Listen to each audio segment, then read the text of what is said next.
Hello दोस्तों, नमस्कार। मैं अमित कुमार रिजल्ट मित्रा के प्लेटफॉर्म पर मैं आपका हार्दिक स्वागत करता हूं। आई होप कि आप सभी लोग स्वस्थ होंगे। और यह वीडियो जो कि आपकी मांग पर जो कि यूपीएससी सीसैट के लिए लगातार आप मांग कर रहे थे, तो उसके लिए यह सेकंड वीडियो है। और इस सेकंड वीडियो में हम लोग अभी तक जो भी चर्चा किए हैं उसके बारे में हम लोग अभी थोड़ी देर में डिस्कशन करने वाले हैं, ठीक है। लेकिन आपको पूरे मन से लगना होगा, तभी आप सीसैट जो है क्रैक कर पाएंगे, ठीक है। और हर एक टॉपिक को बड़ी बारीकी से आप पढ़ें, क्योंकि आपके जो यूपीएससी सीसैट में पूछा जाता है वह बारीक से बारीक चीज़ें ही आपको वहाँ पे एग्जाम में पूछ लिया जाता है। ये मैं आपको क्वेश्चन के तौर पर भी दिखाऊंगा कि किस तरह से एग्जाम में जो है क्वेश्चन पुटअप किए गए हैं। जो कुछ प्रीवियस ईयर के क्वेश्चन हैं उनको भी इंक्लूड करूंगा लगातार 10 सालों में, ठीक है। तो वो सब आपको यहाँ पर मिलने वाला है। और आपको यह वीडियो रिजल्ट मित्रा के प्लेटफॉर्म पे बिल्कुल फ्री मिल रहा है, तो आप इसका लाभ अवश्य उठाएं, ठीक है, क्योंकि यह बिल्कुल आपको फ्री प्रोवाइड कराया जा रहा है, ठीक है। तो चलिए स्टार्ट करते हैं। नंबर सिस्टम में हम लोगों ने अभी तक कहाँ तक बात किया था, तो मैंने संख्या पद्धति पर हम लोगों ने देखा कि हम लोगों ने डेसिमल डिजिट यानी दशमलव अंक के बारे में बात की, संख्यांक के बारे में बात किया। संख्यांक यानी न्यूमरल्स क्या होता है, ठीक है। Place value and face value यानी स्थानीय मान और जातीय मान, या इसी जातीय मान को हम अंकीय मान भी कहते हैं। इसकी वैल्यू हम कैसे फाइंड करते हैं, तो यह इसके बारे में हमने देखा। संख्याओं के प्रकार हमने देखा। संख्याओं के प्रकार में हमने देखा वास्तविक संख्याएं और काल्पनिक संख्याएं क्या होती हैं, ठीक है। इसके बारे में हम लोगों ने डिस्कशन किया।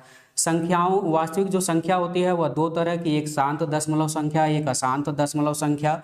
अशांत दशमलव संख्या में भी दो तरह का, एक आवर्ती और दूसरा अनावर्ती। इसके बारे में हम लोगों ने डिस्कशन किया हुआ है, ठीक है। इसके अलावा हम लोगों ने क्या क्या डिस्कशन कर चुके हैं अब तक। परिमेय संख्या यानी रेशनल नंबर, प्राकृतिक संख्या यानी नेचुरल नंबर, पूर्ण संख्या यानी होल नंबर के बारे में हम लोगों ने डिस्कशन किया। सम संख्या यानी इवन नंबर देखा, ऑड नंबर देखा यानी विषम संख्या, भाज्य संख्या यानी कंपोजिट नंबर हमने देखा कौन सी भाज्य संख्याएं होंगी, और अभाज्य संख्या यानी प्राइम नंबर हम लोगों ने देखा।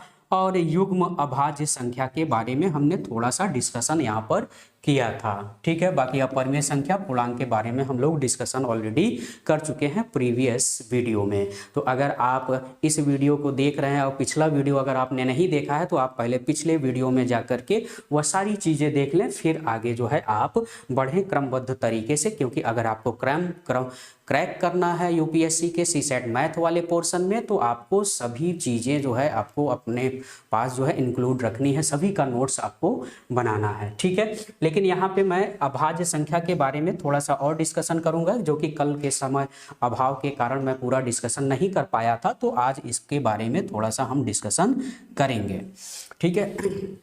तो मैं कल आपको बताया था जो प्राइम संख्या यानी अभाज्य संख्या, ठीक है, अभाज्य संख्या, तो कल हम इसके बारे में हम लोगों ने डिस्कशन किया था। अभाज्य संख्या, प्राइम नंबर्स। तो प्राइम नंबर्स क्या होता है, तो मैंने कल बताया आपको कि वह संख्या जो तो केवल एक या केवल जो है स्वयं से, यानी केवल एक से कटे या एक से विभाजित हो या स्वयं से विभाजित हो, तो ऐसी संख्याओं को हम क्या बोलते हैं, अभाज्य संख्या कहते हैं। तो मैंने आपको बताया था कि 1 से लेकर के 100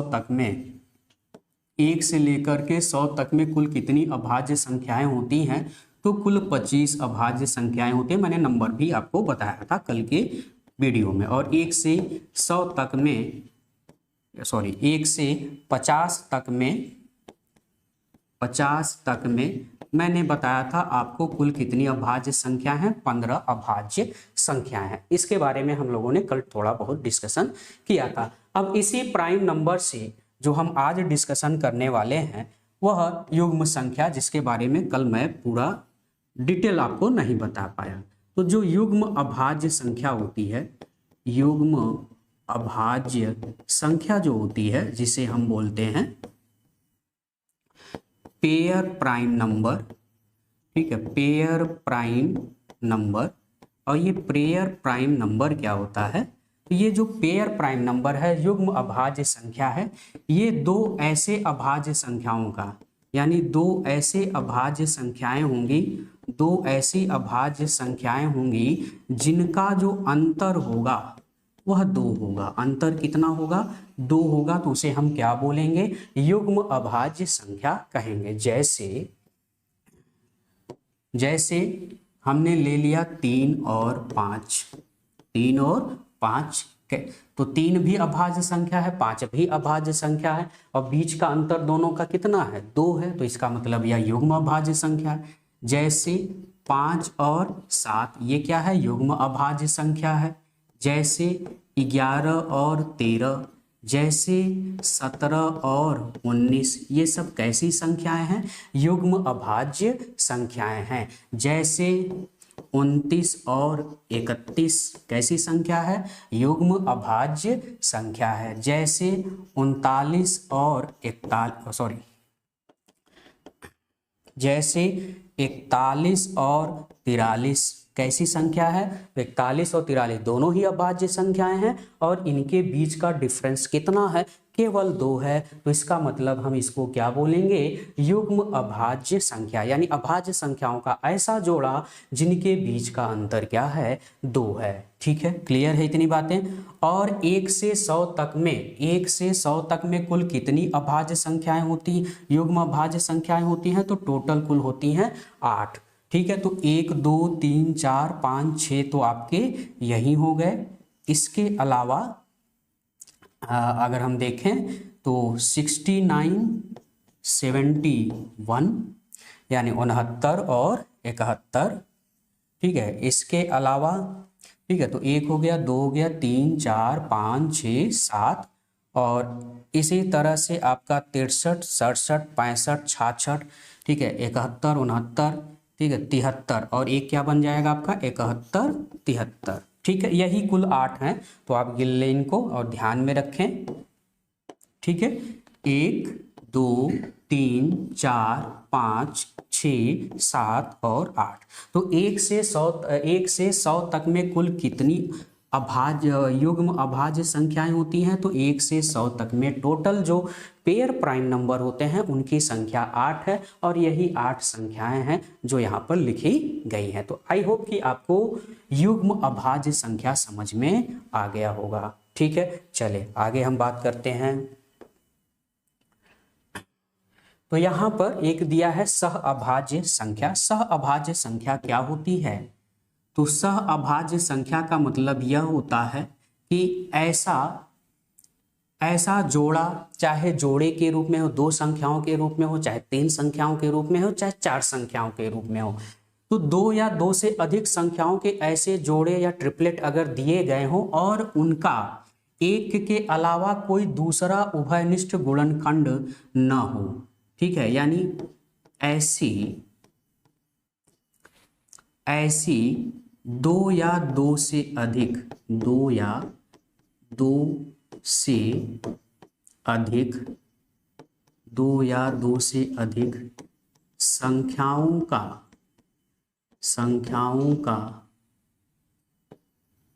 युग्म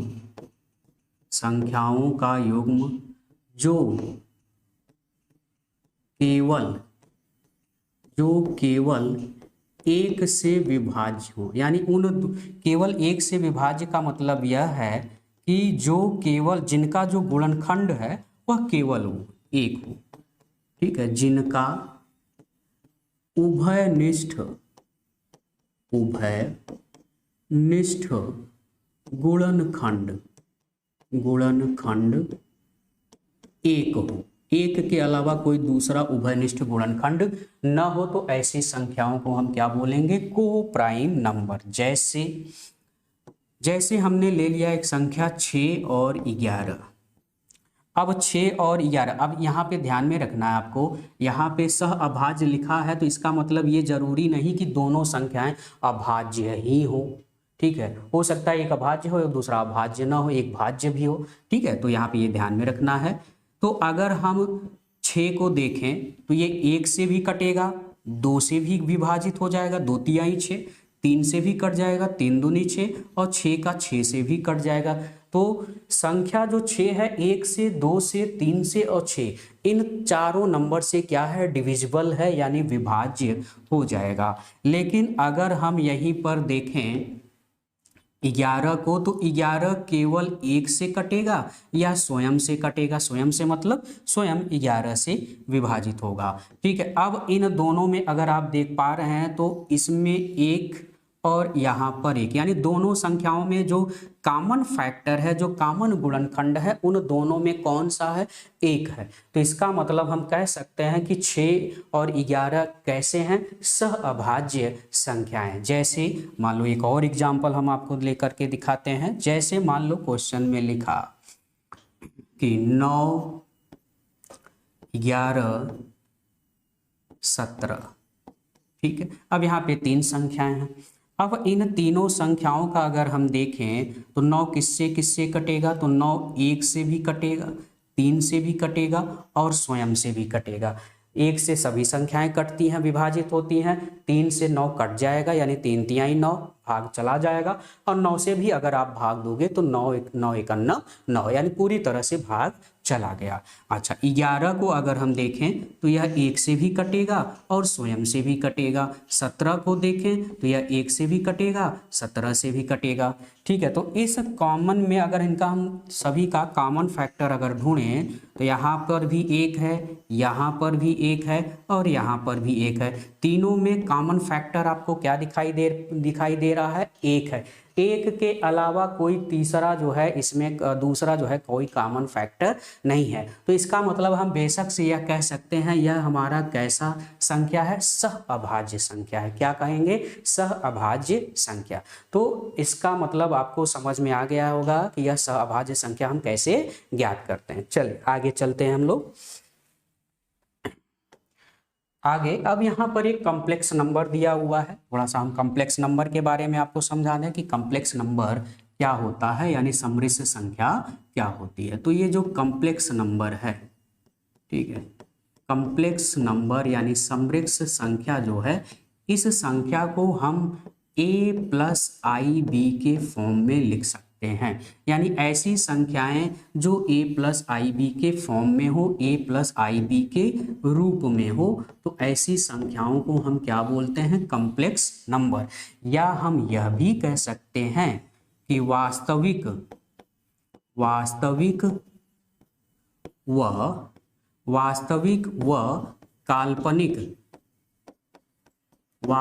व काल्पनिक संख्याओं को ही क्या कहा जाता है, जितनी भी वास्तविक संख्याएं हैं, जितनी भी काल्पनिक संख्याएं हैं, वह सभी की सभी कॉम्प्लेक्स नंबर हैं। कैसे, अब जैसे मैं कहूं क्या 2 कॉम्प्लेक्स नंबर है, तो हाँ आप कहोगे हाँ 2 एक कॉम्प्लेक्स नंबर है। कैसे भाई, तो हम 2 को लिख सकते हैं 2 + i × 0। क्या लिख सकते हैं, 2 + i × 0। ठीक है, a + ib। अब यहाँ पर जो a है और b है, तो यहाँ पे ध्यान में रखना है कि a और b यह दोनों बिलोंग करते हैं रियल नंबर से। किससे बिलोंग करते हैं, रियल नंबर से। r मतलब रियल नंबर, यानी a और b के जो भी मान होंगे वह कोई ना कोई वास्तविक संख्या होगी। और i क्या है, तो i मैंने आपको कल बताया था, आज फिर बता रहा हूँ। i का यहाँ मतलब है आयोटा, और आयोटा का मतलब होता है काल्पनिक संख्या। आयोटा का मतलब क्या होता है, काल्पनिक संख्या। और यह काल्पनिक संख्या जो i है इसका एक मान भी होता है, और इस i का मान होता है रूट में -1। i की वैल्यू क्या होती है, रूट में -1। अच्छा, हमने 2 को क्या लिखा, 2 को हमने लिखा 2 + i × 0। तो क्या ये a + ib जैसा फॉर्म नहीं है, तो आप कहोगे कि हाँ है, क्योंकि 2 और ये जो 0 है, 0 का किसी में भी गुणा आप करोगे क्या हो जाएगा, 0 हो जाएगा। तो ये तो पूरा पोर्शन, इतना पोर्शन आपका क्या हो गया, ये तो इतना पोर्शन 0 हो गया। तो बचेगा तो केवल 2 ही ना, और ये 2 ही तो लिखा है। तो इसका मतलब हम किसी भी संख्या को a + ib के फॉर्म में लिख सकते हैं। जैसे और देखते हैं, जैसे हमने लिखा मान लो 3/4, तो 3/4 को आप ऐसे भी लिख सकते हो कि 3/4 + i × 0। ठीक है, आई नहीं हो तो 0 से आज उसमें आप मल्टीप्लाई कर दो, यानी यह एक कैसी संख्या हो गई, a प्लस आई बी वाली फॉर्म। और जब भी किसी संख्या को a प्लस आई बी के फॉर्म में आप लिखोगे वह सभी क्या होंगे, कॉम्प्लेक्स नंबर। तो यहाँ पर यह निष्कर्ष निकलता है कि हमारा ये जो कॉम्प्लेक्स नंबर है ये सबका बाप है।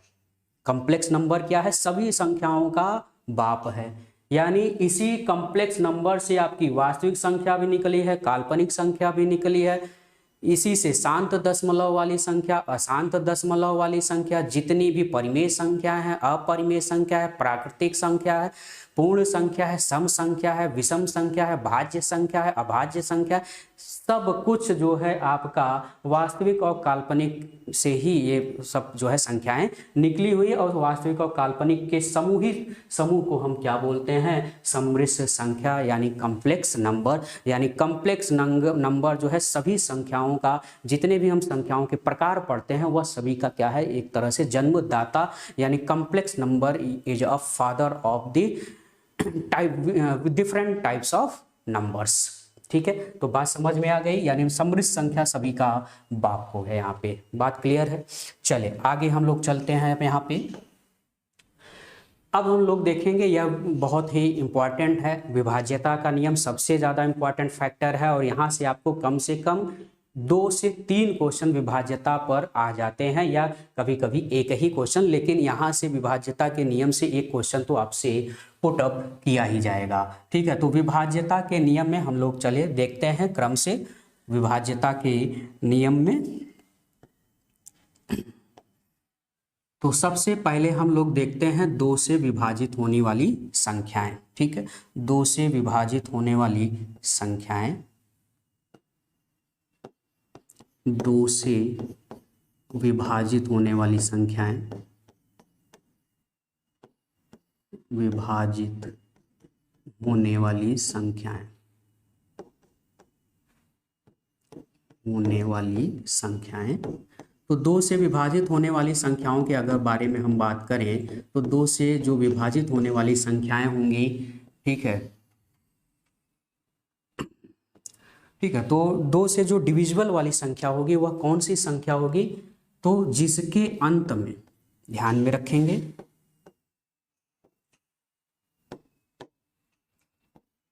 जिस संख्या के अंत में, जिस संख्या के अंत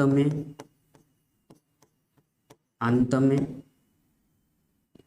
0 हो, 2 हो, 4 हो, 6 हो, 8 हो। ठीक, तो जिस संख्या के अंत में 0, 2, 4, 6, 8 होंगे तो वह संख्या 2 से क्या होगी, विभाजित होगी। अंत में हो तो वह 2 से क्या होगी, तो वह 2 से कट जाएगी, विभाज्य हो जाएगी, 2 से विभाज्य हो जाएगी। बात आप मेरी समझ पाए। जैसे जैसे हमने मान लो एग्जाम्पल लिया, हमने लिखा 4374, तो 4374 में आपको पूरा भाग देने की जरूरत नहीं है, केवल अंतिम अंक देखना है। अंतिम अंक मतलब इकाई वाला अंक। ठीक है, कौन सा अंक, इकाई वाला अंक आपको देखना है। और इकाई वाला अंक अगर इनमें से, चाहे इनमें से इकाई वाला अंक अगर 0 है, 2 है, 4 है, 6 है, 8 है, ठीक, इकाई वाला अंक इनमें से कोई होगा तो इसका मतलब वह 2 से क्या हो जाएगा, पूरी तरह से विभाजित हो जाएगा, पूर्णतः कट जाएगा। ये बात आपको समझ में आ गई। जैसे अगर मैं पूछूं आपसे कि 8,99,788, ठीक है, क्या ये 2 से विभाज्य है, तो आप कहोगे हाँ ये 2 से विभाज्य है, क्योंकि अंतिम अंक 8 है और 8 अगर रहेगा तो इसका मतलब वह 2 से विभाज्य हो जाएगा। ठीक है, तो ये बात आपको समझ में आ गई होगी। अब अगर मान लो क्वेश्चन में दिया होगा कि हम 2 का स्क्वायर कर दें, और 2 का स्क्वायर भाई साहब क्या होता है, 4 होता है। 2 का स्क्वायर क्या होता है, 4। हम कहें 4 से विभाजित होने वाली, 4 से विभाजित होने वाली कौन सी संख्या होगी, 4 से विभाजित होने वाली होने वाली कौन सी संख्याएं होंगी। हम कैसे चेक करेंगे कि वह संख्या 4 से विभाजित हो जाएगी। तो अब यहाँ पे आपको ध्यान में रखना है, यहाँ पर 2 लिखा था तो 2 पे घात 1, 1 का मतलब होता है केवल अंतिम अंक देखेंगे, यानी जिस संख्या के अंत में अगर केवल ये होगा, केवल एक अंक मतलब इकाई का अंक। लेकिन अब यहाँ पे 4 जो है ये किसका स्क्वायर है, 2 का स्क्वायर है। 4 किसका स्क्वायर है, 2 का स्क्वायर है। अब 2 का स्क्वायर है तो यहाँ पे क्या है, 2 है। अब 2 का मतलब हम अंतिम कितने लेंगे, 2 अंक। अंतिम 2 अंक क्या लेंगे, अंतिम 2 अंक। अंतिम 2 अंक यदि 4 से विभाजित हो, यदि 4 से विभाजित हो तो वह संख्या 4 से क्या होगी, कट जाएगी। तो वह संख्या 4 से विभाजित होगी, 4 से विभाजित होगी। आई होप ये बात आपको समझ में आई होगी। जैसे मान लो हमने लिख दिया कि 5932, ये हमने संख्या लिखा। हम पूछे क्या यह संख्या 4 से विभाजित हो जाएगी, तो आप कहोगे कि पहले हम अंतिम 2 अंक देख लें। तो अंतिम 2 अंक देखने पर पता चला कि अंतिम 2 अंक इकाई और दहाई वाले स्थान पे क्या है, 32, यानी इनको हम क्या पढ़ेंगे, 32। अब क्या 4 के टेबल में 32 आता है, 4 का आप जानते हैं, 4 का तो आपको सभी को टेबल या पहाड़ा आता ही होगा। और 4 × 32 यानी अंतिम 2 अंक अगर केवल 4 से विभाजित हो जाता है तो इसका मतलब वह संख्या, पूरी संख्या 4 से क्या हो जाएगी, विभाजित हो जाएगी। क्लियर है। अच्छा, एक माइंड में आपके चल रहा होगा कि अगर मान लो क्वेश्चन में कुछ ऐसा दिया हो 6300, अब अंतिम अंक यहाँ पे क्या है, 2 जीरो है। अब अगर अंतिम में 2 जीरो है तो याद रखिएगा वह भी संख्या 4 से क्या हो जाएगी, विभाजित हो जाएगी। क्योंकि अंतिम 2 अंक का मतलब होता है 100, अंतिम 2 अंक का मतलब क्या होता है, 100। और अंतिम 2 अंक का मतलब अगर 100 है तो 4 से भाग देने पर 100 पूर्णतः क्या हो जाती है, विभाजित हो जाती है कि 25 चौका 100। बात समझ में आ गई। तो जिसके अंत में डबल जीरो भी होगा, सिंगल जीरो नहीं, डबल जीरो, ठीक है। डबल जीरो से ज़्यादा भी हो सकते हैं, 000 हो जाए, 4 जीरो हो जाए, तो वो दिक्कत नहीं है, लेकिन 1 जीरो नहीं होना चाहिए अंतिम में। अंतिम में कम से कम 2 जीरो अगर होगा तो इसका मतलब वह संख्या 4 से क्या होगा, डिविजिबल हो जाएगा। आई होप इतनी बात आपको समझ में आ गई होगी। चलिए नेक्स्ट बात करते हैं। अब अगर हम देखें यहाँ पर 2 का हम कर लें क्यूब, और 2 का क्यूब होता है 8। अब हम कहें 8 से विभाजित होने वाली, किससे विभाजित होने वाली, 8 से विभाजित होने वाली संख्याएं कौन सी होंगी। तो 8 से विभाजित होने वाली जो संख्याएं होंगी, तो अभी हमने देखा था 2 पे घात 1 में हमने केवल इकाई अंक वाला लिया, यानी अंतिम 1 अंक लिया। जब हम 4 से भाग दिए यानी 2 का स्क्वायर था, तो 2 का स्क्वायर पर घात जो था वह 2 था, जो पावर था वह 2 था, तो हमने 2 संख्याएं ले लिया। अब यहाँ पे जो पावर दिया हुआ है वह पावर यहाँ पर 3 दिया हुआ है। तब हम अंतिम कितने अंक लेंगे, तो आप कहोगे अंतिम हम 3 अंक लेंगे। कितने अंक लेंगे, तो अंतिम 3 अंक, ठीक है। यदि अंतिम 3 अंक, यदि अंतिम 3 अंक 8 से विभाजित हो जाए,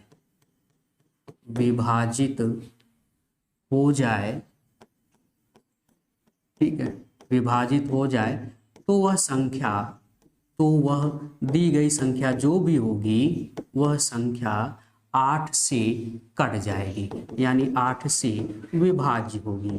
तो आप ये बात आप समझ पाए, तो 8 से वह क्या होगी, विभाज्य होगी। ठीक है। जैसे हमने एक एग्जाम्पल लिया, मान लो हमने एग्जाम्पल लिया 9000, ठीक है, 9968, हमने एक एग्जाम्पल लिया 9968। अब हम केवल क्या देखेंगे, हम देखेंगे अंतिम 3 अंक। कौन सा देखेंगे? अंतिम 3 अंक। तो अंतिम जो 3 अंक है वह 968 है। ठीक है, अब चाहे जितनी भी बड़ी संख्या लिखो उससे हमसे मतलब नहीं है, केवल हमको अंतिम 3 अंक देखना है, क्या वह 8 से कटेगा या नहीं कटेगा। तो भाग देना तो सभी को आता होगा, इतना तो सिंपल भाग आप ऐसे भी दे सकते हैं, लेकिन फिर भी मैं आपको करके बता रहा हूँ। तो 8 एकन्नम क्या हो जाएगा? 8 हो जाएगा, 1 बचेगा, 16 हो जाएगा, 8 दूनी 16 हो जाएगा, ये कट जाएगा, फिर क्या उतरेगा? ये 8 आएगा। तो 8 एकन्नम 8, यानी यह पूरी तरह से क्या हो गया? यह विभाजित हो गया, यानी यह पूरी तरह से कट गया। तो इसका मतलब ये 9968 जो संख्या दी गई है यह पूरी तरह से 8 से क्या है? विभाज्य है। अच्छा, अब 8 से विभाज्य में एक, जैसे मैंने जीरो वाला कॉन्सेप्ट बताया, तो किसी भी मान लो कोई संख्या दिया है 9007 या 97,000 दिया है, लास्ट में कितने जीरो होने चाहिए? तो 2 वाले में 1 जीरो, 4 वाले में 2 जीरो, और 8 वाले में कितना घात है? 3 है, तो 3 जीरो होने चाहिए, तभी वह 8 से क्या होगा? विभाजित होगा। आई होप कि यह भी आपको बात समझ में आ गई होगी। चलिए आगे बात करते हैं। अब हम बात करते हैं 16 से विभाजित, यानी 2 पे घात 4, और 2 पे घात 4 का मतलब होता है 16। तो 16 से कौन सी संख्याएं विभाजित होंगी? ठीक है, 16 से विभाजित होने वाली संख्याएं। ठीक है, तो 16 से विभाजित होने वाली जो संख्याएं होंगी वह कैसी संख्याएं होंगी जो 16 से क्या हो? पूरी तरह से विभाज्य हो जाए। ठीक है, तो यदि अंतिम, अब यहाँ पे भी वही कॉन्सेप्ट, अब कॉन्सेप्ट आप समझ में गए ही होंगे कि अंतिम कितने अंक? तो अंतिम जो है 4 अंक। तो यदि अंतिम 4 अंक 16 से पूर्णतः विभाज्य हो, 16 से पूर्णतः विभाज्य हो, तो वह संख्या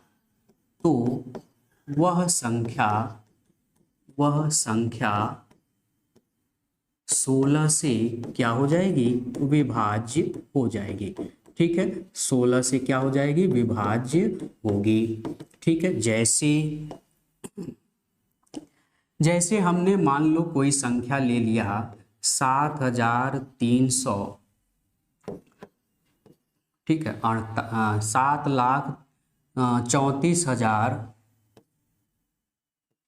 34,880 हमने मान लो एक कोई संख्या ले लिया। हम अब आपसे पूछे क्या यह संख्या 16 से विभाज्य होगी? तो आप कहोगे गुरुजी पहले अंतिम 4 अंक देखिए। तो अंतिम 4 अंक हमने देख लिया, 4,800 कितना है? 80 है। किससे भाग देना है? 16 से भाग देना है। तो 16 से भाग अगर देना है तो 16 तियाँ क्या हो जाएगा? 48, जीरो ले जाओगे तब ये दोनों 80 उतरेंगे, तो 16 पचे 80 हो जाएगा, यानी आपका कितना आ जाएगा? 305, यानी भाग देने पर पूरी तरह से क्या हो गया? विभाजित। तो अगर अंतिम 4 अंक 16 से विभाजित हो जाता है तो आपको कम से कम 1 से लेकर के 25 तक तो पहाड़े आने ही चाहिए अगर आपको जल्दी कैलकुलेशन करना है।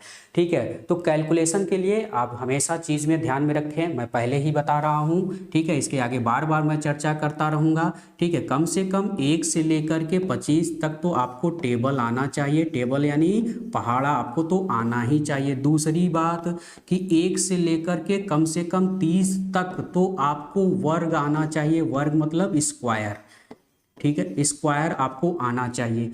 और 1 से लेकर कम से कम 25 तक आपको क्यूब आना चाहिए, यानी घन आना चाहिए। जैसे 5 का घन क्या होता है, 5 का क्यूब क्या होता है, 6 का क्यूब क्या होता है, 17 का स्क्वायर क्या होता है, 18 का स्क्वायर क्या होता है। ये सब थोड़े से अगर आपको रहते हैं तो कैलकुलेशन करने में हमको क्या होती है? आसानी होता है। वह हमारे समय की क्या करता है? बचत करता है। ठीक है, तो ये थोड़ा आप इसको आप क्या करोगे कि अपने किसी पेज पर 1 से लेकर 30 तक वर्ग लिख लीजिए, 1 से 25 तक क्यूब लिख लीजिए, और टेबल अगर आपको आता है तो अच्छी बात है, नहीं आता है तो आप इसको आप रट्टा मार लें, क्योंकि ये सब जो है आपके कैलकुलेशन में टाइम की क्या करेंगे? बचत करेगा। और जहाँ टाइम की बचत होगी तो वहाँ पर हम कुछ और क्वेश्चन में उसको मदद मिल जाएगी, उसको एक्स्ट्रा टाइम हम क्वेश्चन को करने में हम आपको मदद मिल जाएगी। तो आप क्या करोगे, सबसे पहला काम, अगर आप अच्छे से पढ़ना चाहते हो तो 1 से 30 तक वर्ग किसी पेज पर लिख करके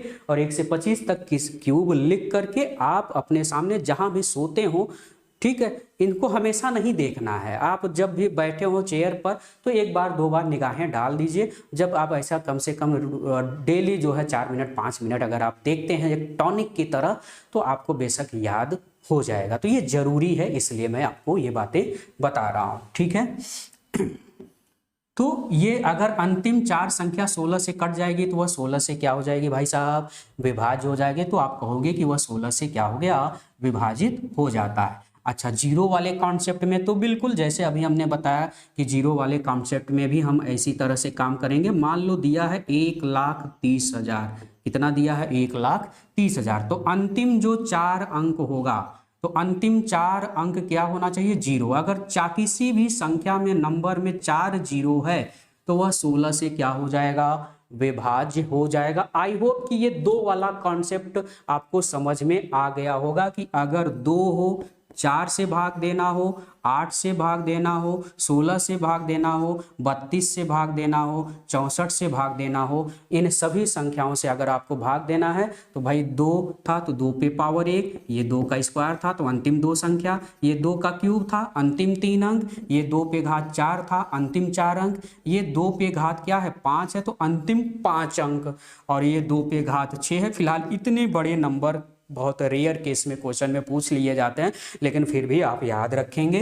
तो अगर 32 है तो अंतिम 5 अंक, और 64 है तो अंतिम 6 अंक जो है 64 से विभाजित होना चाहिए। तो आई होप कि आपको 2 वाला कॉन्सेप्ट समझ में आ गया होगा। चले, अब हम लोग बात करते हैं संख्या 3 पर आ जाते हैं। ये तो 2 से विभाज्य होने वाले 2, 4, 8, 6, ये कॉन्सेप्ट आपको बखूबी जो है समझ में आ गया होगा।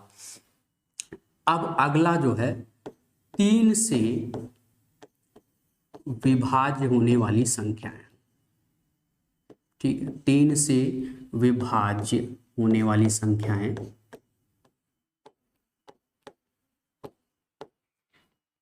3 से विभाज्य होने वाली संख्या हम कैसे पता करेंगे कि कोई नंबर जो है 3 से डिविजिबल है, कोई नंबर क्या है 3 से डिविजिबल है।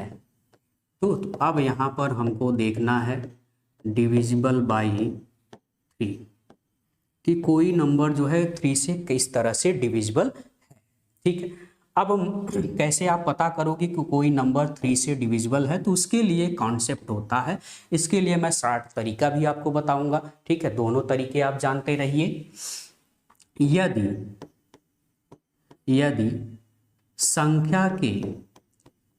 संख्या के सभी अंकों का, यानी उस संख्या में जितने भी अंक हैं, यदि संख्या के सभी अंकों का योग 3 से विभाज्य है, 3 से विभाज्य है, तो वह 3 से विभाज्य होगी, 3 से क्या होगी, विभाज्य होगी। जैसे मान लो हमने एक संख्या लिया, 6, 8, 1, 5, 4। हम आपसे कहें क्या यह संख्या 3 से विभाज्य है, तो आप क्या करोगे भाई साहब, आप करोगे कि इन संख्या के जितने नंबर्स दिए हुए हैं सभी नंबर्स को आप क्या करोगे, ऐड कर लोगे। यानी जितने भी अंक हैं 6, 8, 1, 5 और 4, 6 + 8 + 1 + 5 और +4, ठीक है। तो हम सभी को ऐड कर लेंगे, ये हो जाएगा 8 और 6 14, 14 और 1 15, 15 5 20, 20 और 4 24। अब क्या ये जो इनका योग है, अंकों का जो योगफल आया, क्या ये 3 से कट जाएगा, तो आप कहोगे हाँ यह जो है 3 से विभाजित हो जाएगा, यह 3 से कट जाएगा, 3 अट्ठे 24 कट जाएगा। अब 3 से अगर यह संख्या विभाजित है तो इसका मतलब ये 68,000 जो 154 संख्या लिखी हुई है यह 3 से पूरी तरह से क्या हो जाएगी, विभाजित हो जाएगी। तो इसका मतलब यह 3 से कट जाएगा। क्लियर है इतनी बात? तो ये बात आपको समझ में आ गई होगी। ठीक है। अच्छा, शार्ट ट्रिक भी हम इसका अपनाएंगे। शार्ट ट्रिक हम क्यों इतना जोड़ें, हम शार्ट से शार्ट मेथड भी हम कर सकते हैं। कैसे? तो शार्ट मेथड यह है कि इन संख्याओं को आपको जोड़ना नहीं है, जोड़ना नहीं है। करना क्या है, जहाँ पे इन संख्याओं का योग 9 आ जाए वहाँ काट दीजिए। कैसे काट देंगे भाई साहब, आओ देखते हैं। जैसे 5 और 4 को जोड़ें तो 9 होगा, काट दीजिए। 8 और 1 9 होगा, काट दीजिए। 6 भी जो है आपका, अब केवल क्या बचा, 6 बचा। तो 6 जो है 3 से कटेगा कि नहीं कटेगा? कहोगे हाँ कटेगा, कटेगा। तो इसका मतलब यह है, यह 3 से क्या हो जाएगा, विभाज्य हो जाएगा। कॉन्सेप्ट बात समझ में आ गई? एक क्वेश्चन और करके इस पर देखते हैं। जैसे मान लो हमने एक क्वेश्चन लिखा, हमने लिखा 55,729। हम कहें क्या यह 3 से विभाज्य है या नहीं? तो आओ देखते हैं 3 से विभाज्य है या नहीं। तो 9 कट गया, जिनका योग 9 है काट दीजिए। 7 और 2 9 जोड़ेंगे, ये भी कट गया, काट दीजिए। 5 और 5 कितना होगा, 10 होगा। क्या 10 3 से कटेगा? कहोगे नहीं कटेगा। तो गुरुजी यह फिर 3 से विभाज्य नहीं है, तो यह 3 से विभाज्य नहीं है। ठीक है, एक और नंबर आपको दे करके दिखाते हैं। जैसे मान लो क्वेश्चन में दिया है 33,57,572। ठीक है, ये संख्या दिया है। हम पूछें क्या यह 3 से विभाज्य है या नहीं है? तो 7 और 2 9 कट गया। ठीक है। अच्छा, फिर यहाँ पर देखें 7 और 5 12 है ना, 12 3 से कट जाएगा, तो कट जाएगा, काट दीजिए। जहां भी आपको लगे कि 3 से कट रहा है तुरंत काट दीजिए। 7 और 2 3 से कट रहा है, 7 और 2 9 है, 9 कट गया, खत्म करिए। 7 और 5 12, 12 क्या 3 से कटेगा? हाँ कटेगा, खत्म करिए। 5 और 3 8, ठीक है, या यहाँ पे 5 और 3 8, 8 और 3 11। क्या 11, इन तीनों का योग क्या हो जाएगा, 11। क्या 11 3 से कटेगा? नहीं भाई साहब, यह पूरी संख्या 3 से विभाज्य नहीं होगी। तो कॉन्सेप्ट समझ में आ गया कैसे हम 3 से विभाज्य करेंगे। तो आप दो संख्याओं को जोड़ करके, ठीक है, सरल में आप जोड़ लीजिए कि वह 3 से कट रहा है कि नहीं कट रहा। नहीं कट रहा है तो ठीक है, जैसे 7 और 2 9 जोड़ा, कट गया, हटाइए। 7 5 12, 12 भी 3 से कट गया, इसको भी हटा दीजिए। अब बचा केवल 3 संख्या, तो 5 3 8, 8 और 3 11। 11 जो है 3 से नहीं कटेगा, तो इसका मतलब यह संख्या 3 से विभाज्य नहीं होगी। आई होप कि ये बात आपको समझ में आ गई होगी। तो अगर आपको बातें समझ में आ गई तो एक बार आप ओके करिए, ठीक है। और आप जितना भी आप कमेंट करेंगे तो हमें ये लगेगा, हमको भी एक मोटिवेशनल मिलेगा कि हम आपको और अच्छे तरह से पढ़ाएं, ताकि आपको जो सीसैट वाला पोर्शन है उसमें कहीं भी आप गलती ना करें। चलिए अगला चलते हैं। तो ये हो गया 3 से विभाजित होने वाला। अब यही कॉन्सेप्ट जो है आपका 9 से भी विभाजित होने वाला भी यही कॉन्सेप्ट में लागू होता है। यानी 9 से विभाजित होने वाले, 9 से विभाजित होने वाली संख्याएं, विभाजित होने वाली संख्याएं, तो 9 से हो 27 से हो, सब यही कॉन्सेप्ट है। ठीक है, तो 9 से विभाजित होने वाली संख्या, तो 9 से विभाजित होने वाली संख्या हम कैसे पता करेंगे कि वह 9 से कटेगा? तो इसके लिए भी वही कॉन्सेप्ट कि जो भी संख्या दिया हो, संख्या के सभी अंकों का योग, संख्या के सभी अंकों का योग यदि 9 से विभाज्य है, 9 से क्या हो, विभाज्य हो, 9 से विभाज्य है, तो वह 9 से विभाज्य होगी। तो वह 9 से विभाज्य होगी, 9 से विभाज्य होगी। ठीक है, अब ये 9 से जो विभाज्य होने वाली जो संख्या है आप एग्जाम्पल के तौर पर समझते हैं, बिल्कुल वही कॉन्सेप्ट है जैसे अभी हमने देखा है। ठीक है, तो हमने कोई संख्या ले लिया, हमने ले लिया 8 8 1 5 3 1 2 7। हम कहें क्या यह संख्या 9 से कटेगी, तो आप यहाँ भी वही कॉन्सेप्ट अपनाएंगे, दो दो संख्याओं का जोड़ आप चेक कर लेंगे कि वह 9 से कट रहा है या नहीं। तो 7 और 2 9 कट रहा है, हटा दीजिए। ठीक है, 8 और 1 9 कट रहा है, हटा दीजिए, कहीं से भी आप जोड़िए कोई दिक्कत नहीं। 5 और 3 8 और 1 9, यानी यह भी जो है कट जाएगा, यानी यह इस संख्या जो है पूरी तरह से क्या हो जाएगी, 9 से विभाजित हो जाएगी। आई होप कि ये बात आपको समझ में आ गई होगी। ठीक है, ठीक है, तो ये उसी जोड़ का ही कॉन्सेप्ट है, लेकिन हमने थोड़ा सा शॉर्ट मेथड में इसको कर दिया है। जैसे एक एग्जांपल और आपको दिखाते हैं, जैसे मान लो क्वेश्चन में दे दिया 2 6 1 5 7 8 9। अब मैं कहूँ क्या यह 9 से विभाजित है या नहीं, तो आप कहोगे गुरुजी चलो देखते हैं इसको भी 9 से विभाजित है कि नहीं। तो 9 से तो 9 कटेगा ही, हटा दीजिए। ठीक है, देखो 8 और 7 यहाँ पे आप कहीं से भी आप लिख सकते हो, जैसे 8 1 9 है, यहाँ से भी जरूरी नहीं कि साथ में ही जोड़ें। 8 1 9 है, इसको भी हटा दीजिए। ठीक है, अच्छा 7 और 2 9 है, इसको भी हटा दीजिए। 6 5 कितना बचा, 11। क्या 11 9 से कटेगा, तो कहोगे भाई साहब यह 9 से संख्या नहीं कटने वाली है, तो इसका मतलब यह हो गया कि यह संख्या 9 से विभाजित नहीं होगी। आई होप कि ये आपको 3 और 9 का कॉन्सेप्ट बखूबी समझ में आ गया होगा। 27 वाला अगर हम 27 से भी भाग देते हैं तो भी यही कॉन्सेप्ट होता, चाहे 3 से भाग दें, चाहे 3 के स्क्वायर मतलब 9 से भाग दें, चाहे 3 का क्यूब यानी 27 से भाग दें, चाहे 3 पर घात 4 हो, चाहे 81 से भाग दें, सब कॉन्सेप्ट यही है। आपको इसी कॉन्सेप्ट पर जो है काम करना है। ठीक है, इसी कॉन्सेप्ट पर हम लोग आगे जो है कुछ क्वेश्चन भी आपके प्रैक्टिस सेट वाले सेशन में बिल्कुल कराएंगे। ठीक है, तो ये बात आपको समझ में आ गई होगी। ठीक है, 9 से विभाजित होने वाली संख्याएं।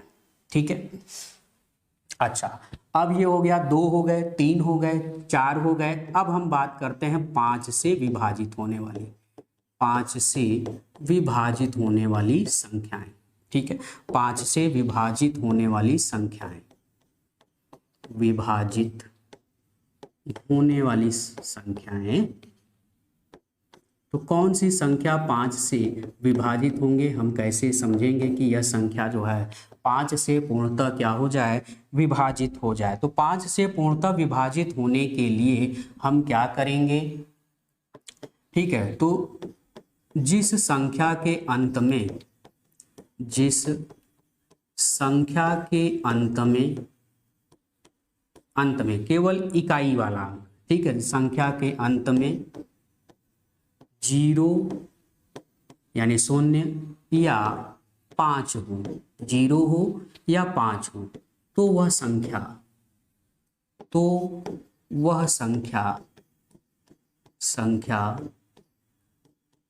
5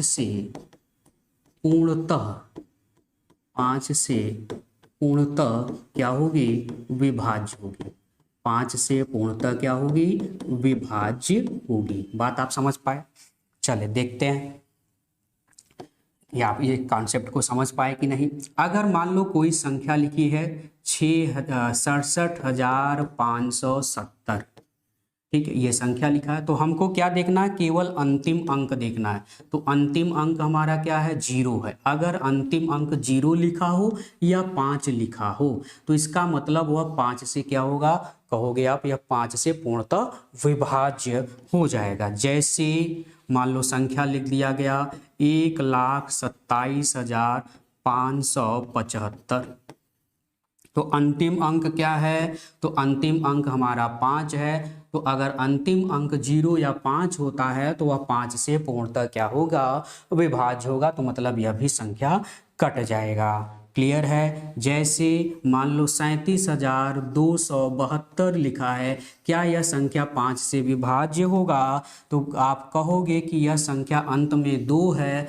और अंत में 0 होगा, 5 होगा, तभी वह 5 से कटेगा। इसका मतलब यह हुआ कि यह संख्या 5 से विभाज्य नहीं होगा। क्लियर है इतनी बातें? तो ये बात आपको समझ में आ गया होगा। ठीक है, चलिए हम लोग आगे बात करते हैं। तो ये 5 से विभाज्य होने, तो चाहे 5 हो और अगर 10 होगा, मान लो हम कहते हैं कि 10 से विभाज्य होने वाला, तो 10 से वही कटेगा जिसके अंत में क्या हो, 0 हो। जिसके अंत में क्या हो, 0 हो। अगर अंत में केवल 0 है तभी वह संख्या 10 से क्या होगी, विभाजित होगी। बात आप समझ पाए इतनी? ठीक है, चलिए हम लोग अब आगे बात करते हैं, 5 से आगे बढ़ते हैं। अच्छा, अब यहाँ 5 से आगे यानी जो 7 वाला कॉन्सेप्ट होगा, 13 वाला कॉन्सेप्ट होगा, 17 वाला कॉन्सेप्ट, यहाँ पे 5, 17, 23 और 29, ये जो कॉन्सेप्ट है इनको हम एक साथ देखेंगे अलग। ठीक है, पहले हम यहाँ पर 7 से पहले अभी हमने देख लिया, 2 से देख लिया, 3 से देख लिया, 4 से देख लिया, 5 से देख लिया, 6 से भी हम देख लेते हैं। तो 6 से कोई संख्या, 6 से विभाज्य होने वाली संख्या, 6 से विभाज्य होने वाली संख्या हम कैसे पता करेंगे कि 6 से कोई संख्या जो है विभाज्य होने वाली जो संख्या है वह कैसे 6 से विभाजित होगी? तो 6 से विभाज्य होने वाली जो संख्या होगी वह, ठीक है, वह संख्या, ऐसी संख्या जो 2 से भी विभाज्य हो, 2 से विभाज्य हो और इसके साथ साथ 3 से भी विभाज्य हो, 3 से भी क्या हो, विभाज्य हो। यानी 2 से तो कटे ही, साथ साथ में 2 से भी कटे, तब वह संख्या क्या होगी, 6 से विभाज्य हो जाएगी। जैसे मान लो हमने कोई संख्या ले लिया, हमने एक संख्या लिया, मान लो लिया हमने 8472। हम पूछें क्या यह संख्या 6 से विभाजित हो जाएगी? तो आप पहले गुरुजी क्या करोगे, पहले 2 से चेक करोगे, फिर 3 से चेक करोगे। तो 2 से हम जानते हैं कि अंतिम में अगर अंतिम में 0 होगा, 2 होगा, 4 होगा, 6 होगा, 8 होगा, तो वह 2 से कट जाएगा। तो अंतिम अंक 2 है, तो इसका मतलब यह 2 से तो ओके है। तो 2 से तो ये तो ओके है। चलिए 3 से चेक करते हैं। तो हम 3 वाले कॉन्सेप्ट में क्या काम करते हैं, हम जोड़ते हैं। और जोड़ने पर हम कैसे जोड़ते हैं, तो हमने आपको तरीका बता दिया। 7 और 2 9 जोड़ लीजिए। क्या 9, 7 और 2 9, 9 क्या 3 से कट जाएगा? कट जाएगा, तो हटाइए, इसको खत्म करिए। 8 और 4 जोड़ लीजिए, तो 8 और 4 कितना हो जाएगा, 12। क्या 12 3 से कट जाएगा? हाँ कट जाएगा, तो हटाइए इसको भी। यानी यह पूरी तरह से 3 से क्या हो जाएगा, कट जाएगा। मतलब यह संख्या 2 से भी कट गई, 3 से भी कट गई, दोनों संख्याओं से ओके है। और अगर दोनों संख्याओं से अगर ओके है तो इसका मतलब यह 6 से क्या होगा, विभाज्य हो जाएगा। तो आई होप कि ये बात आपको समझ में आ गई होगी। अच्छा, इसी 6 से के संबंध में अगर हम पूछे होते क्या 12 से कोई संख्या कैसे कटेगी, तो 12 का भी आप फैक्टर कर लेंगे, एक 3 और एक 4। ठीक है, कोई संख्या, ठीक है, कोई संख्या 12 से तभी विभाजित होगी जब वह 3 से भी कट जाए और 4 से भी कट जाए, 3 से भी डिविजिबल हो जाए और 4 से भी डिविजिबल हो जाए। दोनों नंबरों से अगर कोई संख्या डिविजिबल है 3 और 4 से, तो वह संख्या 12 से भी यानी 12 से भी डिविजिबल हो जाएगी, विभाजित हो जाएगी। ये बात समझ में आ गई। तो ये 6 का कॉन्सेप्ट, ये 12 का कॉन्सेप्ट। क्लियर है? इतनी बातें आपको क्लियर हो गई होंगी। अब मान लो कहीं संख्या में 12 नहीं होता, 18 दिया होता, तो 18 वाले में भी हम कॉन्सेप्ट में क्या करते, 2 और 9 का खंड कर लेते, 2 9 18 होता कि नहीं होता। यानी कोई संख्या 2 से कटे और 9 दोनों से, कोई ऐसी संख्या जो 2 से भी कट जाए, 9 से भी कट जाए। 9 से कैसे काटते हैं हमने देख चुके हैं, 2 से हम कैसे विभाजित करते हैं वह भी हम देख चुके हैं। अगर कोई संख्या 2 और 9 दोनों से अगर कट जाती है तो वह पूरी संख्या 18 से क्या हो जाएगी, विभाजित हो जाएगी। आई होप कि आपको 6, 12 और 18 से समझ में बातें आ गई होंगी, क्लियरिटी हो गई होगी। ठीक है, अब हम बात करेंगे 11 से विभाज्य होने वाली, फिर लास्ट में हम लोग बात करेंगे 7, 13, 17, 23, जो कि कुछ स्पेशल केस हैं, इसके बारे में हम लोग डिस्कशन करेंगे। तो चलिए स्टार्ट करते हैं। पहले 11 से विभाज्य होने वाले, 11 से विभाज्य, 11 से विभाज्य होने वाली संख्या,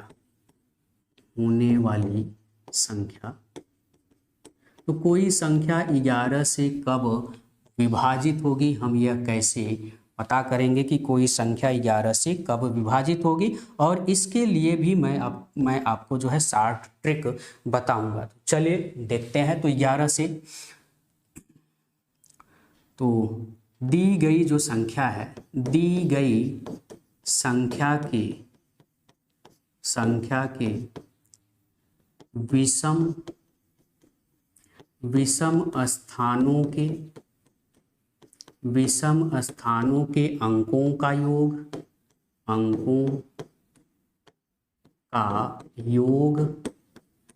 तथा सम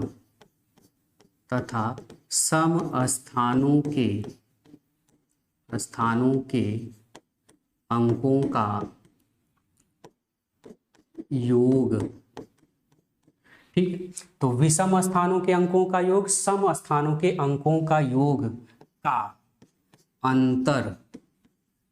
अंतर यदि 11 से विभाज्य है, यदि 11 से विभाज्य है, तो वह संख्या, तो वह 11 से विभाज्य होगी। ठीक है, तो वह 11 से विभाज्य होगी। ठीक है, बात आप मेरी समझ पाए। जैसे हमने एक एग्जाम्पल लिया, मान लो हमने एक एग्जाम्पल लिखा कि 11 से जो विभाज्य होने वाली संख्या है 5 7 9 5 6 8। ठीक है, तो 5 7 9 5 6 8 ये हमने संख्या लिया। हम आपसे ये पूछे क्या यह संख्या 11 से विभाज्य है, तो आप क्या करोगे भाई साहब? तो आप करोगे पहले विषम स्थान। विषम स्थान हमेशा हम दाएं से बाएं चलेंगे। ठीक है, आप कहीं से भी ले सकते हो, लेकिन जो क्रम होता है तो हम इधर से लेंगे। तो इकाई, सैकड़ा, ठीक है, और ये, ठीक है, ये यानी विषम स्थान, यानी 1 3 5 वाला। ठीक है, तो ये विषम स्थान हो गया और ये हो गए सम स्थान। सम स्थान मतलब 2 4 6 वाले स्थान। क्लियर है? तो ये विषम वाला स्थान हो गया इधर नीचे से, और ऊपर से क्या हो गया, ये सम वाला स्थान हो गया। अब इनके अंकों को आपको क्या करना है, जोड़ना है। अंकों को क्या करना है, जोड़ना। तो पहले विषम वाले स्थान पे अगर हम देखें तो विषम वाले स्थान पर कौन कौन है, 8 है, 5 है और 7 है। तो इनको जोड़ देना है, 8 + 5 और +7, ये हो जाएगा 8 और 5 13, 13 और 7 हो जाएगा 20। ठीक है, सम वाले पे देख लेते हैं, सम वाले पे कौन कौन है। तो सम वाले स्थान पे है 6 है, 9 है और 5 है। ठीक है, 6 9 5 ये 3 अंक हैं, इनको भी जोड़ देते हैं। तो 9 और 6 15, 15 और 5 20। ठीक, अब दोनों के अंकों का योग निकाल लिया। अब हम क्या निकालेंगे, ये जो योग आया है इन दोनों का अंतर निकालेंगे, यानी इनका और इनका अंतर निकालेंगे। तो अंतर यानी 20 में से 20 अगर हम घटाएंगे तो क्या आ जाएगा, 0। ठीक है, और 0 एक ऐसी संख्या है जो सब नंबर से डिविजिबल है, चाहे वो 5, अगर हम कहें क्या 0 5 से डिविजिबल है, हाँ आप कहोगे 5 से डिविजिबल है। क्या 11 से कट जाएगा, हाँ 11 से भी कट जाएगा। 0 एक ऐसी संख्या है जो हर नंबर से डिविजिबल है, तो अगर 0 आ रहा है तो इसका मतलब 11 से भी क्या होगा, कट जाएगा। तो इसका मतलब ये दी गई जो संख्या है वह 11 से क्या हो जाएगी, पूरी तरह से कट जाएगी। आई होप कि ये बात आपको समझ में आई होगी। एक और एग्जाम्पल हम आपको करके दिखाते हैं, एक और एग्जाम्पल लेते हैं ताकि आपको अच्छे से समझ में आ जाए। तो 2 8 5 2 7 9 8 8 5 हमने एक नंबर लिख लिया, 2 8 5 2 7 9 8 8 5। क्या यह नंबर जो है 11 से डिविजिबल है कि नहीं है? तो हम बस वही कॉन्सेप्ट 1 3 5 7 और ये 9 विषम वाले स्थान हो गए। ठीक है, तो विषम वाले स्थानों को पहले हम यहाँ पे जोड़ लें। तो विषम वाले स्थानों को जोड़ेंगे तो ये देखो 5 5 ठीक है, लिख दे रहा हूँ मैं 5 + 8। आपको कर जो है जोड़ ही लेना है ऐसे, मैं तो आपको यहाँ पर लिख करके बता रहा हूँ। ठीक है, तो 5 8 7 5 2। अब इसको जोड़ने पर क्या आ गया, तो 8 और 5 13, 7 20, 20 और 5 25 और 2 27। ठीक है, अब इसी तरह से जो विषम सम वाले स्थान है, तो सम वाले स्थान 2 4 6 और ये 8। ठीक है, तो सम वाले का हम जोड़ निकाल लेते हैं। तो सम वाले का जो जोड़ आ जाएगा, यह हो गया आपका 8, 8 के बाद 9 2 और 8, ये हो गया 9 और 8 17, 17 और 2 19, 19 और 8 ये हो जाएगा आपका 27। कितना हो जाएगा 27। अब इनका आपको क्या निकाल लेना है, तो इनका निकाल लेना है अंतर। क्या निकाल लेना है, अंतर। अंतर क्या आ जाएगा, तो 27 - 27 यानी 0, और 0 जो है 11 से डिविजिबल है, तो इसका मतलब दी गई जो संख्या है वह 7 से क्या 11 से क्या हो जाएगी, विभाजित हो जाएगी। तो आई होप आपको 11 का कॉन्सेप्ट समझ में आ गया होगा। ठीक है, 11 का कॉन्सेप्ट समझ में आ गया। अब मैं इसको जो है कुछ सरल तरीकों में आपको बताता हूँ। इसी नंबर को लिख करके आपको इतना जोड़ने की ज़रूरत नहीं है। करना क्या है आपको, तो देखो आपको करना क्या है, 5 7 9 5 6 8, हमने यही वाला नंबर यहाँ पर लिखा हुआ है, यही वाला नंबर हमने लिखा हुआ है। तो आपको क्या करना है कि दो दो अंकों का अंतर निकाल लो। तो 8 और 6 का अंतर कितना हो जाएगा, 2। 8 और 6 का अंतर कितना आ जाएगा, 2 आ जाएगा। ठीक है, इसमें से इसको अगर घटाओगे तो क्या आ जाएगा, 2 आ जाएगा। ठीक है, -2। अच्छा, 5 में से 9 अगर घटाओगे तो 5 में से 9 8 में से 6 घटाओगे +2, सॉरी +2, और 5 में से 9 घटाओगे तो कितना आ जाएगा, तो ये -4 आ जाएगा। और 7 में से 5 घटाओगे तो कितना आ जाएगा, +2 आ जाएगा। देखो घटाने का तरीका क्या है, ध्यान में रखेंगे। 8 में से 6 क्रम से इधर से ही घटाएंगे। ठीक है, दाएं से बाएं की तरफ। 8 में से 6 घटाया तो +2 आएगा। 5 में से 9 घटाएंगे तो -4 आएगा, क्योंकि 5 - 9 क्या लिखोगे, घटाने का तरीका ध्यान में रखें। 5 - 9, और 5 - 9 का मतलब हो गया -4। ठीक है, तो 5 में से 9 घटा दिया -4, 7 में से 5 घटा दिया 2। क्लियर है। अब इसमें को आप देख लो, सिंपल सा, 2 -4 और +2, तो 2 और 2 हो जाएगा 4, 4 में से 4 घट जाएगा 0, और 0 हम जानते हैं कि 11 से क्या हो जाएगा, डिविजिबल हो जाएगा। ऐसे हम यहाँ पे भी कॉन्सेप्ट का काम कर सकते थे। ठीक है, कैसे काम कर सकते थे, तो यहाँ पे थोड़ा सा मैं इसको इरेज करता हूँ। ये देखिए, मैं नीचे से आपको यहाँ पर दिखा रहा हूँ। तो यहाँ पे ये 5 है। चलिए देखें, तो 5 में से 8 घटाएंगे, तो 5 में से 8 घटाएंगे तो ये -3 हो गया। फिर 8 में से 9 घटाएंगे तो क्या आ जाएगा, -1 आ जाएगा। 7 में से 2 घटाएंगे तो ये 5 आ जाएगा। ठीक है, और 5 में से 8 अगर घटाएंगे तो ये -3 आ जाएगा। ठीक है, और ये जो 2 शेष बच गया उसको आप वैसे ही लिख दीजिए। ठीक है, तो -3 -1 और -3, तो माइनस वाले सभी जोड़ते हैं, इतना तो आपको मालूम होना चाहिए। -3 -1 और -3, ये कितना हो जाएगा, टोटल -7 हो जाएगा। और प्लस वाला देख लीजिए, +1 5 में है और 1 2 में है, तो 5 और 2 कितना हो गया, 7 हो गया। 7 में से 7 घट करके क्या हो गया, 0। तो क्या ये बात आपको समझ में आ गई। तो चाहे आप ऐसे जल्दी कर सकते हैं, हम जोड़ें क्यों, अगर मान लो नंबर संख्या बड़ी है तो हम इतना जोड़ में क्यों समय बर्बाद करें, हम सीधा सीधा बस घटाते चले जाएंगे। बस घटाने का तरीका आपको ध्यान में रखना है, किस तरह से घटाना है। इसमें से इसमें घटाना है, और प्लस माइनस के कॉम्बिनेशन में, अगर जो ज़्यादा है उसमें से आप प्लस और माइनस आप कर सकते हैं, प्लस माइनस जो है लिखते चले जाएंगे। तो आई होप कि आपको 11 वाला जो है कॉन्सेप्ट समझ में आ गया होगा।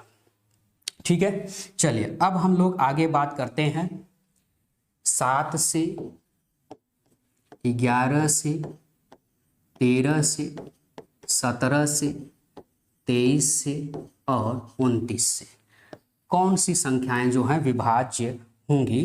तो इसको हम कैसे समझेंगे, और इसका मैं ट्रिक भी बताऊंगा, जो आपको नेक्स्ट वीडियो में बताऊंगा।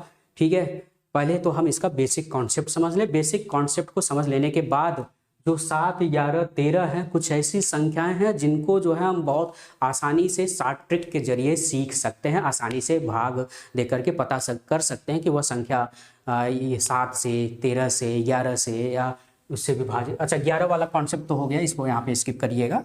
ठीक है, 11 वाला कॉन्सेप्ट हो गया है। ठीक है, हम 7, 13, 17, 23 और 29 की बात कर रहे हैं। ठीक है, तो चलिए बात करते हैं पहले 7 से, कि 7 से कौन सी संख्या विभाजित होगी। ठीक है, अगर जो भी संख्या दी गई है, ठीक है, तो दी गई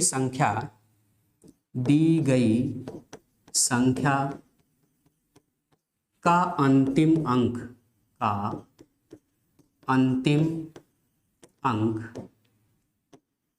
अंक में 2 से गुणा करके, 2 से गुणा करिए, चाहे आप कह दीजिए दुगुना करिए। ठीक है, 2 से गुणा करके शेष बची संख्या में,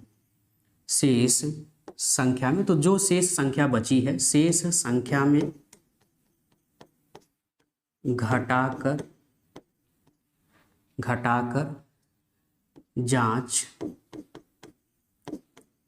कर लेते हैं कि वह संख्या 7 से विभाज्य है या नहीं, 7 से विभाज्य है या नहीं। तो इस तरह से हम उसको चेक कर लेते हैं। चलिए, जैसे हमने कोई संख्या ले लिया, मान लो हमने एक नंबर ले लिया 7 से विभाज्य होने वाली, तो 6853 हमने एक संख्या ले लिया।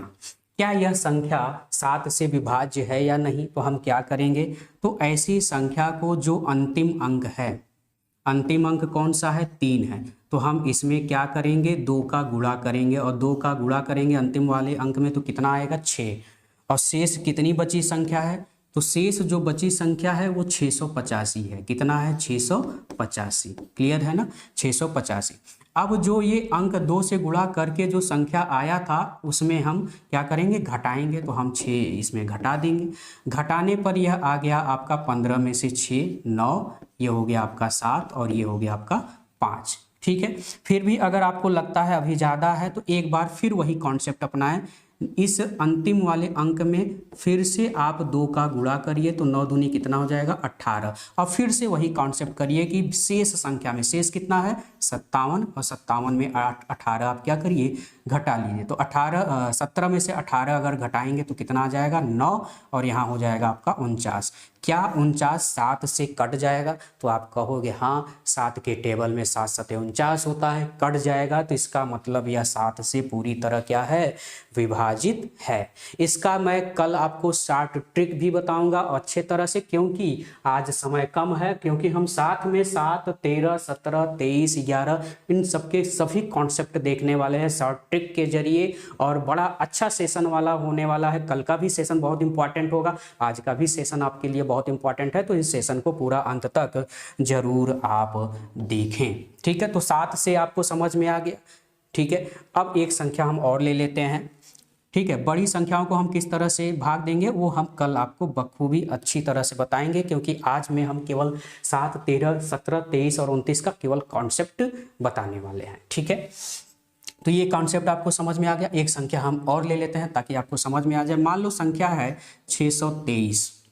623 है, हम पूछें क्या 623 जो संख्या दी गई है, क्या यह 7 से विभाज्य होगी, तो आप कहोगे गुरुजी अंतिम वाले अंक में 2 से आप क्या कर लो, गुणा कर लो, तो 2 से गुणा करने पर क्या आ गया, 6 आ गया। अब शेष जो बची संख्या है उसमें आप घटा लो, तो 62 में हम 6 घटा लेंगे, 6 हम घटा लेंगे तो यह आ जाएगा 56। आप 56 जो है क्या 7 से कट जाएगा, हाँ कहोगे गुरुजी 7 8 56, इसका मतलब यह संख्या जो है 7 से क्या है, डिविजिबल है।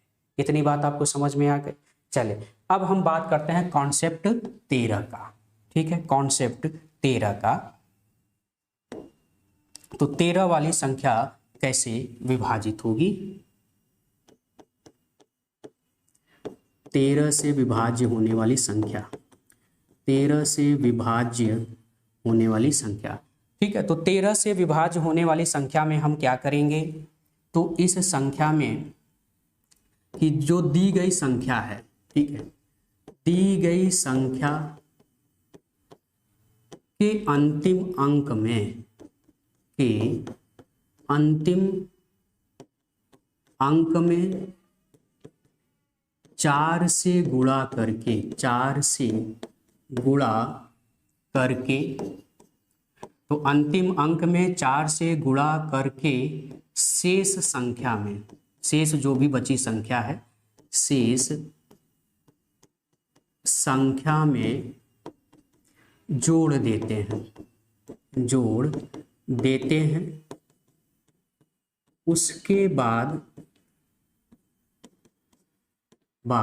जांच करते हैं, जांच करते हैं कि वह 13 से विभाज्य है या नहीं। ठीक है, तो 13 से विभाज्य है या नहीं। ठीक, जैसे अब हमने मान लो एक कोई नंबर लिया, हम यहाँ पर एक नंबर ले लिए 754, हमने एक नंबर ले लिया 754। अब हम कहें क्या 754 जो है 13 से कट जाएगा? तो आप कहोगे गुरुजी जो अंतिम अंक है उस अंतिम अंक वाले में 4 से गुणा कर लीजिए। तो चलो अंतिम वाले में 4 से हम गुणा कर लें, तो 4 में 4 का गुणा, इस 4 में इस 4 का गुणा कितना हो जाएगा 16, और जो शेष बची संख्या है उसमें जोड़ लेंगे, उसमें क्या करेंगे जोड़ लेंगे। तो यहाँ पे जोड़ लेंगे तो 75 और 16 हमने जोड़ लिया, 6 5 11, 7 और 1 8 1 9। क्या 91 13 से कट जाएगा? तो आप कहोगे बेशक यह 91 से क्या होगा डिविजिबल, 13 सत्ते 91 कट जाएगा। तो मतलब 754 जो संख्या दी गई थी वह 13 से बिल्कुल ही क्या हो जाएगा डिविजिबल हो जाएगा, विभाजित हो जाएगा, कट जाएगा। समझ गए आप मेरी बात? चलिए एक संख्या और लेते हैं, एक और आपको एग्जाम्पल जो है समझाते हैं। मान लो दिया है 4628, क्या यह संख्या 13 से डिविजिबल है?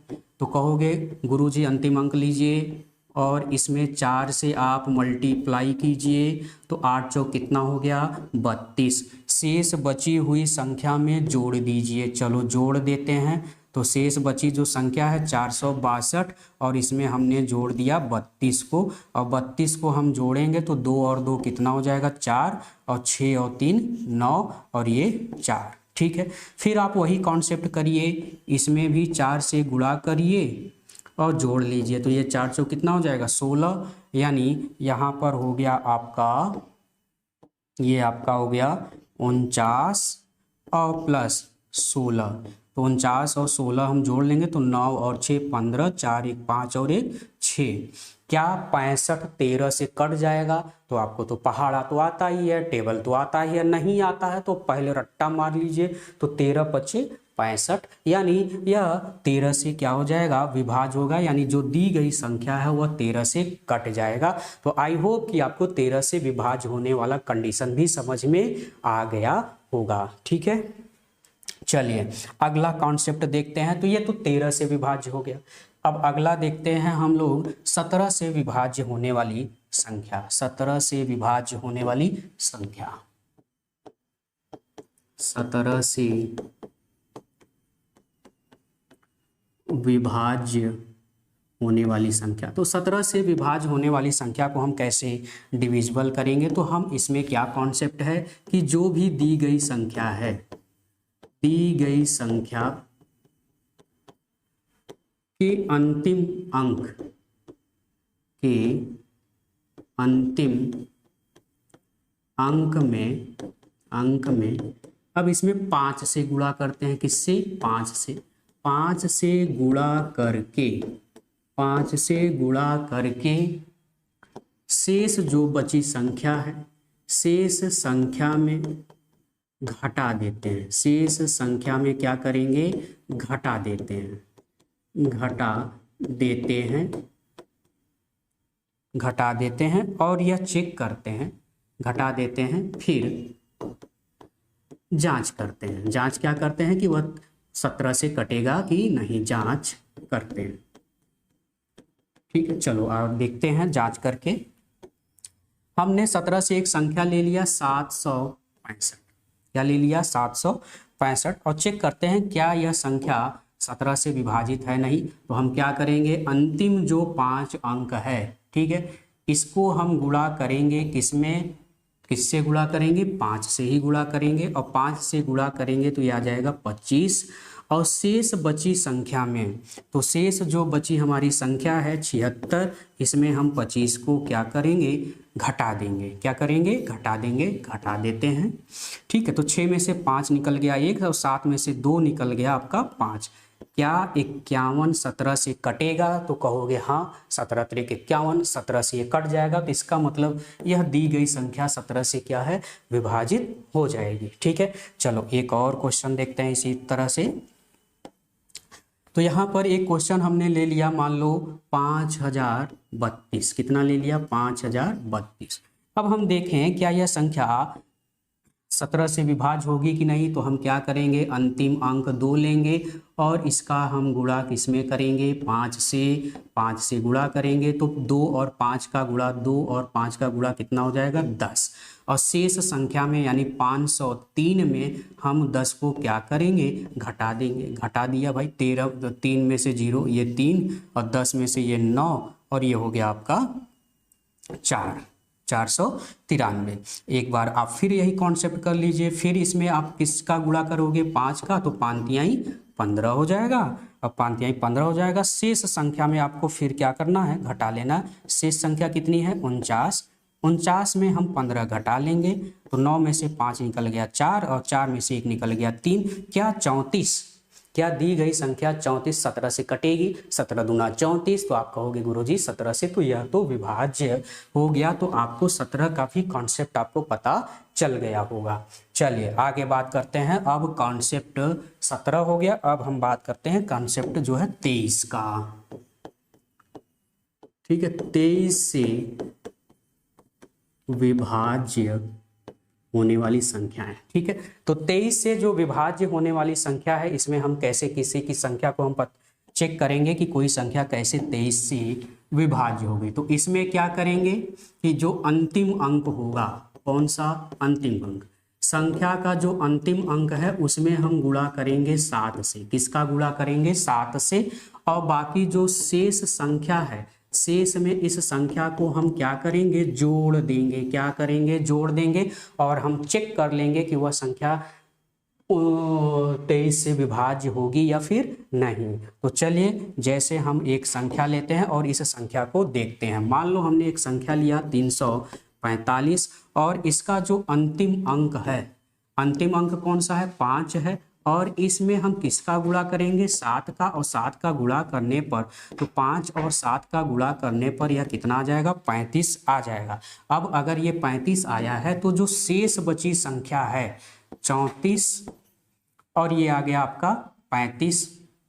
ठीक है, तो 34 और ये शेष जो बची संख्या है 35। ठीक है, तो क्या इसमें ये विभाज्य होगा या नहीं? ठीक है, तो 23 और ये 35, तो 35 में अगर हम घटाएंगे तो ये संख्या जो है, सॉरी जोड़ना था, घटाना नहीं था, क्या करना है? जोड़ना।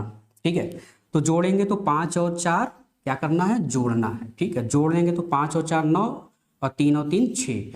अब गुरुजी ये बताओ, क्या 23 में 69 का अगर हम भाग देंगे तो आप जानते हैं 23 तियां 69, तो 23 तियां 69 का मतलब ये हो गया कि यह पूरी तरह से 69 जो है विभाज्य है, यानी ये दी गई संख्या 23 से क्या हो जाएगी? पूरी तरह से कट जाएगी। इसी तरह से एक और हम डिजिट लेते हैं, आपको समझाते हैं। यहाँ पर हमने मान लो एक संख्या लिया, यहाँ पर 1035, हमने एक संख्या लिया 1035। अब हम इसको चेक करें क्या यह 23 से विभाज्य है कि नहीं। तो आप क्या करोगे? अंतिम अंक में 7 से गुणा करोगे। तो हमने 7 से गुणा किया, 7 पचे 35, शेष अंक में जोड़ दिया 103 और 35 जोड़ दिया, ये हो जाएगा 5 और 3 8, 3 और 1। ठीक है, फिर भी अगर नहीं समझ में आता है तो आप एक बार फिर वही क्रिया करिए, 7 से गुणा करिए तो 8 सत्ते 56, फिर जोड़ दीजिए 13 में, तो 56 और 13 अगर हम जोड़ लेंगे तो 6 3 9, 5 1 6, और यह 23 से विभाज्य है, मतलब दी गई संख्या 23 से पूरी तरह से कट जाएगी। तो आई होप कि ये बात आपको 23 से विभाज्य होने वाली संख्या समझ में आ गई होगी। क्लियर है? ठीक है, चलें अब एक लास्ट कंडीशन, यहाँ पे हम लोग देख देते हैं। उसके बाद हम लोग थोड़ा सा और यूनिट डिजिट, अभाज्यता की जांच करना, गुणनखंडों की संख्या ज्ञात करना, ये सब सभी पढ़ लेने के बाद पूरा एक प्रैक्टिस सेट चलाएंगे। और यह पूरा प्रैक्टिस सेट आपके नंबर सिस्टम पर आधारित होगा, जो कि प्रीवियस ईयर में कुछ आए हुए क्वेश्चन होंगे और कुछ नए जनरेशन के क्वेश्चन होंगे जो एग्जाम में आने की संभावना हो सकती है। तो आप रिजल्ट मित्रा के प्लेटफॉर्म पर बने रहिए। चलिए अगला हम बात करते हैं, ये हो गया 23। अब हम बात करते हैं 29 से विभाज्य होने वाले, 29 से विभाज्य होने वाली संख्याएं। तो 29 से जो विभाज्य होने वाली संख्याएं होंगी वह हम कैसे चेक करेंगे कि कोई संख्या अंतिम जो है 29 से विभाज्य होगी। तो उसके लिए क्या है, जो अंतिम अंक होगा, कौन सा अंक, अंतिम अंक होगा। संख्या का अंतिम अंक में हम गुणा करेंगे 3 से। किसका गुणा करेंगे, 3 से गुणा करेंगे। 3 से गुणा करने के बाद जो शेष बची संख्या है, शेष संख्या में उसको हम क्या करेंगे, जोड़ देंगे। शेष बची संख्या में क्या करेंगे, जोड़ देंगे। तो आओ भाई, कॉन्सेप्ट आपको समझ में अब आ ही गया होगा, क्योंकि अब कॉन्सेप्ट आप धीरे धीरे समझने लगे हो। चलिए तो हम एक यहाँ पर संख्या लेते हैं 29 से। मान लो हमने संख्या लिया 377, हमने एक संख्या लिया 377 और हमने क्या कहा कि अंतिम अंक में 3 से आप क्या करोगे, गुणा करोगे। तो 3 से गुणा करेंगे तो आओ देखते हैं, 7 त्रिक कितना हो जाएगा, 21। और शेष बची वाली संख्या में क्या करना है, जोड़ देना है। तो 37 और जो आया है गुणा करने पर उसको हम क्या करेंगे, जोड़ देंगे। तो 7 और 1 8 और 3 और 2 5, यानी क्या आ गया 58। क्या 29 दूना 58 होता है? हाँ होता है। इसका मतलब यह दी गई संख्या जो है 29 से क्या हो जाएगी, विभाजित हो जाएगी। एक और आपको एग्जाम्पल दिखाते हैं। ठीक है, मान लो संख्या दिया है 6032।